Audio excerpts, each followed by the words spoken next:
सामने नालिनी की सारी सच्चाई आ जाती है।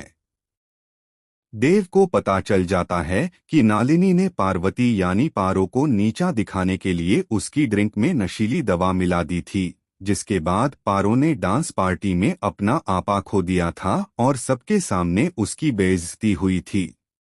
यह जानकर देव का गुस्सा 7वें आसमान पर पहुंच जाता है। वह नालिनी के खिलाफ बड़ा फैसला लेता है और सबके सामने उसका हाथ पकड़कर उसे घर से बाहर निकाल देता है। यह दृश्य देखकर पूरा परिवार दंग रह जाता है। किसी को यकीन नहीं होता कि देव नालिनी को इस तरह घर से निकाल सकता है। पारो देव को रोकने की कोशिश करती है, लेकिन देव अपना फैसला नहीं बदलता और नालिनी को घर से बाहर कर देता है। इसके बाद कहानी में एक नया मोड़ आता है। देव और पारो पार्टी से लौटते समय रास्ते में होते हैं कि अचानक देव की तबीयत बिगड़ जाती है।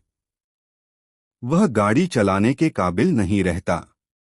आधी रात का समय होता है और बारिश से घिरा जंगल रास्ते में होता है। ऐसे में पारो किसी तरह देव को एक छोटे से घर में ले जाती है, जहां वह देव की देखभाल करती है और उसे आराम करने के लिए सुला देती है। इसी रात देव और पारो के बीच की सारी दूरियां मिट जाती हैं। दोनों के बीच वह पल आता है जो उनकी जिंदगी हमेशा के लिए बदल देगा। अगले दिन दोनों घर लौट आते हैं, लेकिन अब कहानी में नया ट्विस्ट आता है। पारो की तबीयत अचानक बिगड़ने लगती है। उसे बार बार उल्टियां होने लगती हैं और वह बहुत कमजोर महसूस करने लगती है।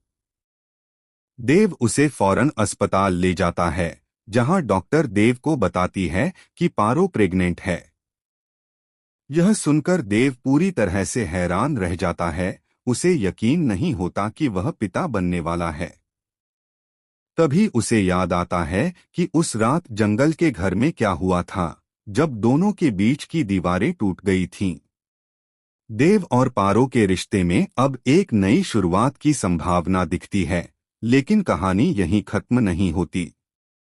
नालिनी अब फिर से चाल चलने वाली है। वह देव के सामने एक वीडियो लेकर आती है और पारो को दिखाकर कहती है कि देखो, देव अब तुम्हारे नहीं रहे। उनके दिल में अब सिर्फ मेरे लिए जगह है। नालिनी देव को यह यकीन दिलाने की कोशिश करती है कि उनके बीच कुछ ऐसा हुआ है जो पारो को कभी स्वीकार नहीं होगा। देव यह सब सुनकर चौंक जाता है। वह नालिनी का फोन छीन लेता है और गुस्से में कहता है, नालिनी, यह सब कब हुआ? कैसे हुआ? मुझे कुछ भी पता नहीं है। पारो यह सब देखकर दुखी होकर वहां से चली जाती है। देव नालिनी से कहता है, तुम ऐसा क्यों कर रही हो? तुम्हें पता है कि मैं पारो से अलग नहीं होना चाहता। वह मेरी पहली पत्नी है और मेरी जिंदगी का सबसे अहम हिस्सा। लेकिन नालिनी हार नहीं मानती। वह कहती है, देव, वह तुम्हारी पत्नी सिर्फ नाम की है।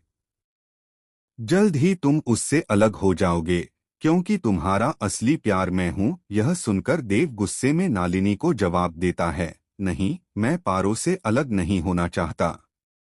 वह मेरी पत्नी है और मेरे बच्चे की मां भी।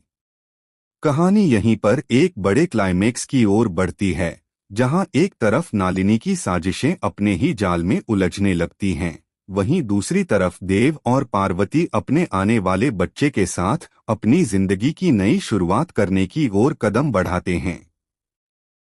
लेकिन सवाल अब भी बाकी है, क्या नालिनी इतनी आसानी से देव और पारो की खुशी बर्बाद होने देगी? या फिर